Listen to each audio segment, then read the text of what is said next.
Bonjour et bienvenue à ce nouveau Café des Lyonnes. Bonjour Marie-Christine. Bonjour Alexandra. Alors aujourd'hui, j'ai le plaisir d'accueillir Marie-Christine Place. Vous êtes la présidente du comité olympique et sportif de la région Auvergne-Rhône-Alpes. C'est tout ça, hein? C'est tout à fait ça. Juste, mais pas que. Avant d'aller plus loin sur l'intitulé de Marie-Christine, on est accueillis dans les fabuleux locaux de l'Académie, l'Intercontinental Hôtel-Dieu à Lyon, qui nous reçoit. Donc on les remercie parce qu'on est toujours très bien accueillis. Et Marie-Christine, donc je le disais, vous êtes non seulement la présidente de ce fabuleux niveau régional du comité olympique et sportif, mais aussi vous avez un métier, une profession. Vous êtes chef du service informatique des HCL à Lyon. Chef de projet. Chef sur de projet. L'informatisation du dossier patient aux Hospices civils de Lyon. Moi, je donne vite des galons dans cette émission. Oui, je fais partie d'une équipe. Partie d'une équipe, d'accord. Donc là, en tout cas, vous vous occupez de l'informatisation de ce volet-là aux HCL. Tout à fait. Et au-delà de votre mandat dans le sport, vous êtes également vice-présidente au CESER, le Conseil économique et social et environnemental de la région Auvergne-Rhône-Alpes. Donc en fait, vous avez plein de mandats et d'occupations et d'engagements dans le débat public. C'est pour ça que je voulais vous inviter. On va parler de la place des femmes dans l'espace public. Vous savez que c'est un peu le credo de cette émission. Mais d'abord, Marie-Christine, première question de l'émission, vous la connaissez. Est-ce que vous êtes une femme engagée? Et surtout, ça veut dire quoi pour vous l'engagement? Alors, effectivement, au travers de ces multiples casquettes, je me considère comme une femme engagée. Et pour moi, l'engagement, c'est de donner de l'énergie, d'avoir cette volonté de faire bouger les lignes, entre guillemets, et pour ma part, de promouvoir le sport, le développement du sport, mais de ses valeurs aussi, auxquelles je crois et fortement. Ah oui, puis je n'ai pas dit surtout que vous êtes sportif de haut niveau. Vous m'avez dit que vous faisiez du saut en hauteur. Du saut en hauteur. Donc, quand on... C'est ça. Voilà, c'est ça, pas la perche. Non. J'ai commis l'erreur tout à l'heure en préparant. Non, c'est le saut en hauteur. De saut en hauteur. Et effectivement, mon record, c'est ma taille. J'ai réussi donc à franchir ma taille, puisque je le dis toujours, mais la petite anecdote, c'est que dans notre spécialité, en fait, on dit qu'on commence à faire du saut en hauteur une fois qu'on a passé justement sa taille. Donc voilà, j'ai un record à 1m76. Ah oui, quand même. Très bien. Ok, on n'essaiera pas de l'égaler aujourd'hui. En tout cas, pas avec moi, c'est sûr. On va essayer de mettre la barre haute. Mais on va mettre la barre haute, exactement. Donc oui, une femme engagée, évidemment, de par à la fois votre passion, votre métier et vos engagements. Mais il s'inscrit comment cet engagement dans votre vie de tous les jours? Il a quoi comme incidence? Alors en fait, c'est une implication effectivement au quotidien, puisque au travers de ces multiples casquettes, j'ai quelques réunions, donc c'est une anticipation entre guillemets de tous les instants, et c'est de se dire aujourd'hui je suis ici, mais demain j'ai une autre réunion, et l'idée c'est toujours dans cette volonté de pouvoir promouvoir toutes ces valeurs que sont l'excellence, le dépassement de soi et dans un but ultime de promouvoir le sport et toutes ses valeurs. Alors, on sort d'une très belle année olympique en France. Il y a évidemment énormément de femmes qui font du sport du haut niveau. Aujourd'hui, c'est plus un sujet, j'imagine, la place des femmes dans le sport. Non, ça dépend peut-être des sports. Alors, on a de plus en plus de femmes qui pratiquent le sport, mais par contre, le sujet, il réside dans la médiatisation du sport féminin. C'est aussi un sujet que j'ai à cœur de faire avancer, c'est qu'on puisse voir plus de sport féminin sur nos chaînes de télé habituelles. Oui, puis il y a des sujets surtout de rémunération des athlètes féminines par rapport aux athlètes masculins. Je crois qu'on peut poser tout de suite le débat. Complètement, c'est aussi un sujet, ouais, tout à fait. Et puis, moi, me semble-t-il, mais peut-être que vous allez me dire le contraire, peut-être que ça a évolué, mais dans la gouvernance du sport, il n'y avait pas beaucoup de femmes jusque ces dernières années, mais peut-être que ça aussi, c'est quelque chose qui change. Alors, c'est des choses qui évoluent, mais effectivement, dans le milieu associatif, le domaine sportif reste malgré tout en retrait au niveau de la représentativité des femmes. Et effectivement, on a de multiples projets aussi au niveau du comité régional olympique de pouvoir justement essayer de permettre à un nombre de femmes plus importantes d'accéder à des fonctions de responsabilité pour justement avoir une meilleure représentation des femmes. Mais elles manquent de quoi, les femmes, pour réussir dans le milieu sportif ? Je pense qu'il y a toujours, comme dans tous les domaines, elles ont du mal à se sentir légitimes. Donc il faut aussi les accompagner et c'est important qu'elles puissent trouver du soutien, notamment au travers de réseaux comme les Lyonnes, par exemple. Mais ça peut être aussi de les sensibiliser, puisque leur dire tu peux le faire et il y a de la place pour tout le monde, entre guillemets. Et c'est justement d'avoir cette diversité de regards qui permettra de promouvoir et de faire avancer les choses. Et plus on aura de femmes aussi représenté au niveau des instances, plus ça donnera aux jeunes générations l'envie justement d'aller sur ces fonctions-là.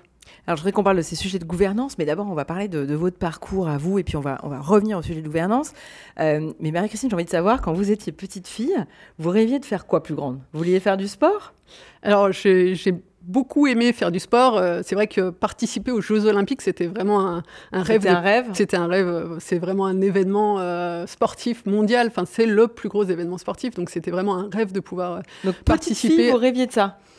C'était un rêve. Vous mettez des petites paillettes dans les yeux. Puis on avait les Jeux d'Albertville en 92. Ouais. Donc c'est vrai que j'avais une dizaine d'années à cette époque-là, et voir tous ces champions qui nous faisaient partager ces émotions qui étaient avec ces victoires, ces médailles, et puis de voir le passage de la flamme aussi, où j'ai eu l'occasion de la suivre. C'était vraiment ces événements-là qui ont fait qu'effectivement, de pouvoir participer aux Jeux Olympiques, c'était vraiment un rêve.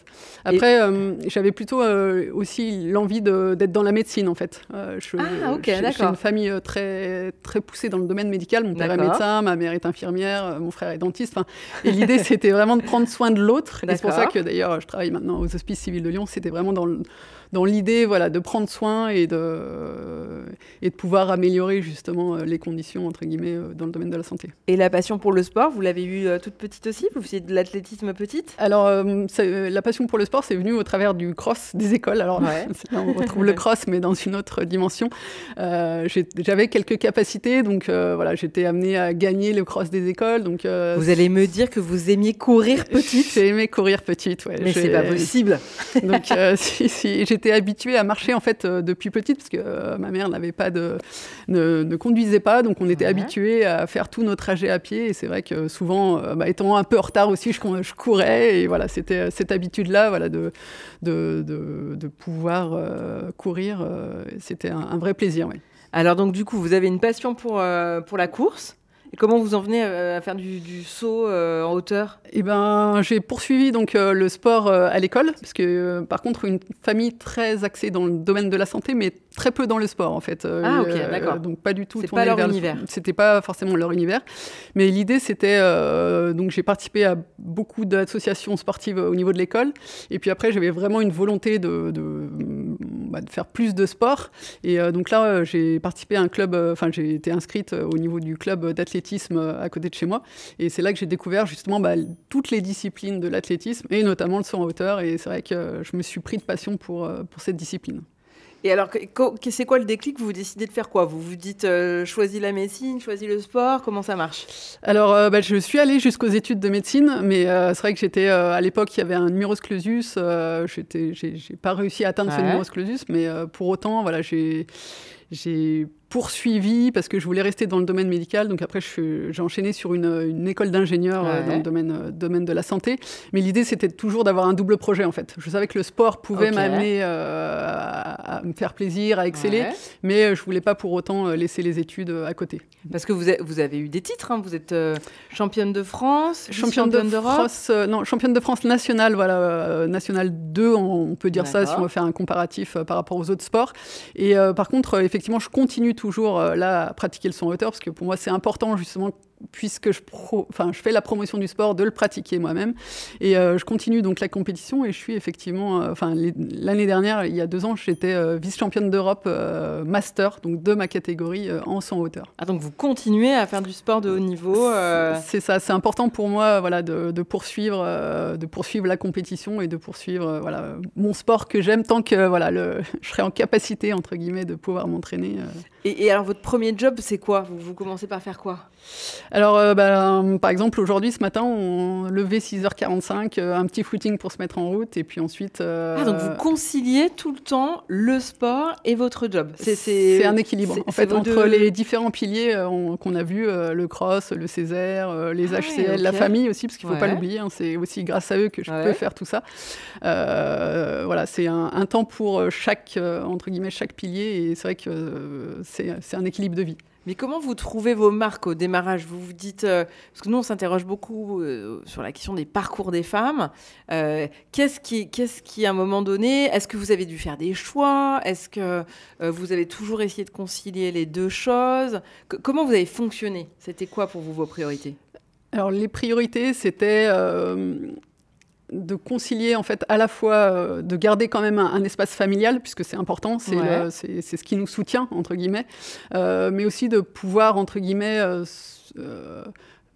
s'émanciper, se faire plaisir et être dans des domaines où on peut apporter, où on peut se sentir utile, entre guillemets, et apporter à l'autre. Donc l'idée, c'était de pouvoir concilier l'ensemble de ces domaines, mais avec aussi, tout en gardant le pilier famille présent. Qu'est-ce que vous diriez qui a compté dans votre vie professionnelle? Est-ce que c'est plutôt des hommes, des femmes qui vous ont fait confiance, qui vous ont fait passer des caps? Alors, dans le domaine professionnel, c'est des hommes. C'est des hommes? Les entraîneurs, souvent, c'est plutôt des hommes? Alors, dans le domaine professionnel, je parle bien, c'était donc au niveau des hospices civils de Lyon, c'est vraiment mon ancien chef, M. Castet, qui a permis de me faire confiance au début et qui, depuis toutes ces années... dans le domaine de la santé, là, dans le domaine de la santé. Okay. Après, dans le domaine du sport, non, ça c'est... En 2008, précisément, j'ai rencontré aussi un jeune, Jérémy Coste, pour ne pas le citer, qui lui présidait la commission jeune du CROSS et qui justement m'a incité à m'impliquer en me disant ça serait bien que tu fasses partie de cette commission parce qu'on a beaucoup de projets, tu pourrais apporter aussi ton expérience et ton regard sur cette commission. Et j'ai tout de suite adhéré. Et c'est vrai que de commission jeune du CROSS, je suis passée vice-présidente et depuis peu présidente du CROSS. Ça sert à quoi de s'engager comme ça, d'avoir des mandats sur une gouvernance finalement de son secteur, mais qui est très éloignée de d'un quotidien d'athlète, non ? En fait, on a des valeurs auxquelles on croit et c'est ces valeurs-là qu'on essaye de promouvoir et de faire passer et de mettre en œuvre, entre guillemets, en se disant que si on fait partie de la gouvernance, on aura plus de poids pour justement pouvoir mettre ces valeurs au cœur du quotidien du plus grand nombre. Et donc là, pour devenir présidente du comité régional olympique et sportif, comment ça marche? Vous êtes nommée? C'est une élection? Alors là, c'était un contexte un peu particulier puisque c'est suite au décès de mon président en janvier dernier. Donc là, j'ai été élue, mais on va dire dans un contexte particulier. Et nous, en fait, au niveau du comité régional, on suit les Olympiades. C'est-à-dire que là, on a des nouvelles élections au mois de mars prochain. D'accord. Donc je me représente au niveau de ce comité régional olympique. Voilà. C'est compliqué d'être une femme dans ces instances? Au niveau national, on est 4 femmes pour l'instant. Ouh là là, sur combien? Sur 13 régions. Donc après, est-ce que c'est compliqué? C'est l'idée de pouvoir justement écouter, on est à l'écoute, on essaye de faire équipe ensemble. J'aime bien dire, et aussi surtout de se raccrocher à un projet et des idées. Donc, et moi, ça fait 10 ans que je suis dans le mouvement olympique, donc c'est vrai que je connais bien la maison, entre guillemets. Et du coup, c'était l'envie de pouvoir continuer justement à donner cette énergie et ce temps-là pour justement faire progresser et faire passer des projets. Et donc le comité régional olympique est représenté aussi au sein du Césaire, qui est un comité en fait qui permet à la société civile d'être représentée et d'être consultée sur un certain nombre de sujets, c'est ça? Oui, en fait, alors pour faire un petit brief rapide du Conseil économique, social et environnemental de la région, en fait, on a la région, le Conseil régional, et on a donc le Césaire, qui est une instance représentative, donc 190 conseillers, répartis en trois collèges. Collège 1, collège plutôt économique, collège 2, plutôt le collège des syndicats, et collège 3, les associations, la société civile. Et dans ce collège-là, on a une place pour le mouvement sportif, et donc je représente le mouvement sportif au niveau du Césaire. Et on est organisé en différentes commissions. Donc on a 10 commissions, 3 groupes de travail et on essaye on fait des contributions pour justement influencer aussi nos décideurs politiques sur différents sujets d'actualité. Et alors quand on travaille comme ça sur les sujets du sport, on va parler de quel sujet par exemple? Alors par exemple, sur la dernière mandature, on a travaillé sur les Global Games, qui était un événement sportif pour les athlètes en situation de handicap. Et justement, on a essayé de faire des préconisations pour qu'il y ait le plus de monde qui puisse participer et accompagner ces athlètes qui sont au même titre que les athlètes valides, ont besoin de nos encouragements. Mais on a travaillé aussi sur en quoi le numérique pouvait aider le sport, pouvait participer au développement du sport. Et puis on a travaillé aussi sur l'activité physique et sportive en entreprise. Donc, Christine, quand je vous écoute, je me dis que les journées n'ont que 24 heures. Comment vous faites pour concilier tout ça c'est-à-dire, j'ai bien entendu, le pilier familial, la passion pour le sport, qui reste manifestement un élément important de votre vie, votre job, et puis ces mandats. Vous faites comment ? C'est une hygiène de vie. J'essaye malgré tout de garder 8 heures de sommeil. Alors, c'est pas toujours le cas. Ah oui, en plus, vous dormez. J'essaye de dormir. Non, après, c'est un équilibre. On écoute attentivement. Donc, on voudrait savoir la clé. Après, l'idée, c'est de garder une hygiène de vie, de pas se coucher dans la mesure du possible trop tard, de se lever. Enfin, je suis plutôt quelqu'un du matin. Donc, ce que je disais, je fais mon sport le matin. Comme ça, au moins, on est en forme pour la journée. Et puis ensuite, c'est une anticipation du planning en fonction des réunions. Et puis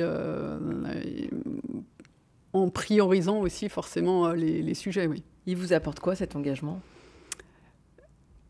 J'ai l'impression d'être utile, et d'apporter, et surtout d'essayer de faire passer des messages pour justement incarner ces valeurs et les transmettre au plus grand nombre. Est-ce que ça a été difficile, vous pensez, ce parcours Est-ce que c'est plus difficile quand on est une femme que quand on est un homme ? Ou pour vous, aujourd'hui, c'est plus un sujet ? Alors, pour moi, comme je le ressens aujourd'hui, c'est plus forcément un sujet. Mais je peux entendre que dans certaines situations, ce soit un sujet et qu'on ait besoin d'être accompagné pour justement prendre des postes à responsabilité. Et c'est vrai que dans certaines situations, j'aurais aimé être accompagnée sur différents sujets. Donc, je suis à l'écoute de ces choses-là pour justement permettre à chacune de pouvoir atteindre le niveau qu'elle souhaite, en fait. C'est ça. Et comment on travaille sur ces questions alors d'une meilleure représentation des athlètes au niveau des athlètes féminines au plus haut niveau, comment on travaille sur ces questions Là, au niveau du comité régional olympique, justement, on a mis tout un parcours, entre guillemets, de la femme dirigeante. On a commencé par une action qu'on appelle « Elle est sport ». Et l'idée, en fait, c'est de pouvoir sensibiliser justement sur le fait de pouvoir prendre des responsabilités dans les structures associatives sportives. Donc là, on organise une soirée témoignage où des femmes qui sont déjà investies viennent témoigner auprès de femmes qui le sont ou qui ne le sont pas forcément, parce que l'idée, c'est de venir avec une femme qui n'est pas investie dans le milieu sportif. Donc là, c'est de le dire, oser franchir le pas de l'investissement dans une association sportive. Donc ça, c'est Elle est Sport. Ensuite, on a ce qu'on appelle le Club des 300. Donc là, l'idée, c'est vraiment de faire c'est une action qui avait été menée au niveau national et de faire une déclinaison au niveau territorial, donc au niveau régional. Et en fait, c'est une action de formation sur une année où on vient former des femmes sur des thématiques, le marketing sportif, la prise de parole, le monde associatif. En fait, l'idée, c'est de pouvoir justement monter en compétences et se sentir aussi plus légitime par là même. Donc là, l'idée, c'est d'accompagner les femmes qui ont déjà quelques responsabilités pour essayer de passer au cran du dessus. Et ensuite, on a une troisième formation qui devrait se mettre en place pour justement avoir encore des modules complémentaires et essayer de mettre du mentorat aussi, de l'accompagnement justement. Et enfin, on avait pour projet de faire un projet Erasmus, donc un projet européen. Mais là, on n'a pas été retenu cette année. On était en lien avec le Comité national olympique de Roumanie et la Fédération de tir de Norvège, parce qu'on sait que dans les pays norvégiens, ils sont très avancés sur ces questions-là. Donc l'idée, c'était de pouvoir justement aller chercher des bonnes pratiques. Mais voilà, c'est que partie remise, entre guillemets. On a déjà toutes les premières étapes. Donc l'idée, c'est de pouvoir justement se dire, là, je commence par donner un petit peu de mon temps dans mon club, mais je sais que derrière, je vais pouvoir être accompagnée et aider dans mon parcours de dirigeante. Voilà. Elle manque de ça, elle manque de confiance en elle, les femmes dans pour être davantage oser prendre des directions de club ou s'engager. Le sport en France, il tient avant tout par le milieu associatif. Oui, c'est beaucoup sur le bénévolat.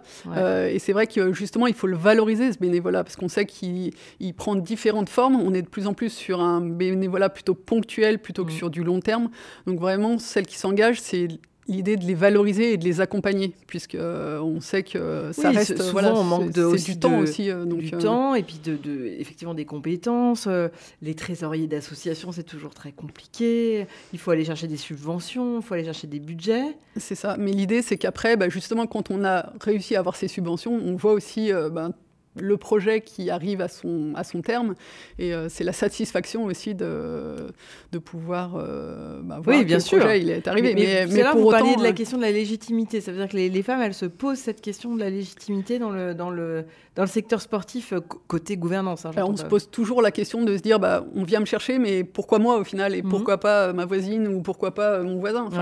Et certaines, oui, se posent la question, et c'est vrai que là, on a besoin d'aller les voir et de les accompagner, et de leur dire oui, c'est toi, je sais, j'ai confiance en toi, je sais que tu vas pouvoir le faire. Au travers de ton parcours, tu seras très forte dans cette posture. Et vous vous êtes jamais posé cette question, vous ?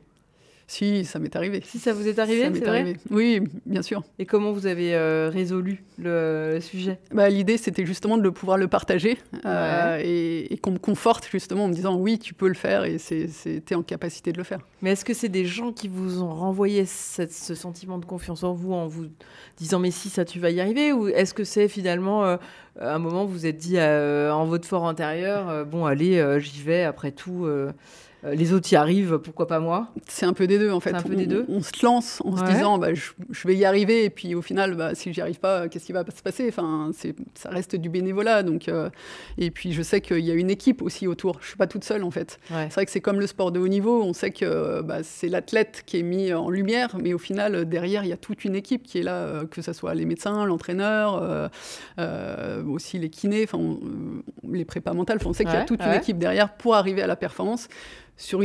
Sur un poste de dirigeant, on sait qu'il y a aussi une équipe derrière et qui soutient, en fait, entre guillemets. Et c'est vrai que là, je fais aussi un petit clin d'œil à mon mari, parce que c'est vrai qu'on partage, et c'est important aussi, sur des situations comme ça. Est-ce que le sport, finalement, ne vous aide pas, parce que le sport, c'est aussi apprendre le goût de l'effort, de la résilience, de l'échec, ça va pas toujours, on fait pas toujours les performances qu'on voudrait. C'est ça, et c'est là où ça rejoint justement le monde olympique et ses valeurs, que ça soit l'excellence, le dépassement de soi, d'aller chercher toujours plus loin. Et c'est ce que j'aime à dire aussi sur la pratique du sport. C'est aujourd'hui, on te demande pas de faire un marathon. Aujourd'hui, tu vas faire peut-être 200 mètres, mais demain, tu en feras 400. C'est d'aller chercher chacun à son plus haut niveau, en fait. Et justement, donc ces valeurs d'excellence, de dépassement de soi, mais aussi de convivialité, parce que le sport, c'est du partage. C'est aussi de se dire la troisième mi-temps, la buvette pour les bénévoles. Et puis, on a aussi ce respect de l'autre, de le dire, je vais avancer, mais je vais pas avancer en marchant sur tout le monde, je vais avancer dans le respect de chacun, et on est une équipe. Et c'est justement ce qu'ils ont rajouté dans la devise olympique, c'est ensemble, toujours plus loin, plus haut, plus fort. Quel conseil vous auriez envie de donner aux Lyonnes qui nous écoutent, qui auraient envie qui se disent tiens, moi c'est vrai que j'ai une passion pour le sport, mais je vais peut-être pas en faire mon métier, mais en même temps j'ai envie quand même de rester impliquée dans ce secteur-là. L'idée, c'est de ne pas le garder pour soi, justement. Elles font partie d'un réseau, elles font partie des Lyonnes, et c'est très bien. Et l'idée, c'est de pouvoir partager, d'échanger, et de se dire ok, moi, je suis capable de le faire, et on y va ensemble. J'aurai peut-être des moments de doute, mais au final, ce doute, il est partagé, et vous serez là pour m'accompagner si jamais je fais un pas de côté et que je m'éloigne de ma direction que j'avais initialement prévue. Oui, est-ce qu'il faut peut-être pas aussi rappeler aux femmes, parce que toutes ces questions de gouvernance, on les connaît mal quand on n'est pas quand on fait pas partie de ce secteur, mais finalement il y a beaucoup de mandats dans lesquels les femmes elles pourraient s'investir. Oui, après, c'est justement l'idée de pouvoir accompagner ces femmes et de les informer et de les sensibiliser justement sur tout ce qui existe où elles pourraient justement s'investir et donner de leur énergie et apporter justement au travers de leur vision aussi qui est différente et qui est complémentaire de celle des hommes. Et Marie-Christine, si vous aviez une baguette magique, vous feriez quoi, vous, pour que les femmes elles soient plus présentes, plus impliquées dans le débat public ? Eh ben, si j'avais une baguette magique, j'essaierais que chacune puisse justement être accompagnée et être mentorée, enfin, se dire qu'il y a quelqu'un qui est là pour les écouter et pour les accompagner si jamais voilà, elles avaient des questions, des doutes. Et comme ça leur permettrait de moins hésiter puisqu'elles savent qu'elles sont accompagnées et qu'elles ont quelqu'un à côté pour répondre Donc à leurs un questions. système de marrainage automatisé. Ça serait plutôt de l'accompagnement, voilà, c'est ça. Très bien. Marie-Christine, merci d'être venue merci pour ce nous moment rencontrer, de partage. pour ce Café des Lionnes. J'espère que ça vous aura plu. Et en tout cas, moi, je vous donne rendez-vous la semaine prochaine pour un prochain Café des Lionnes. Bonne semaine!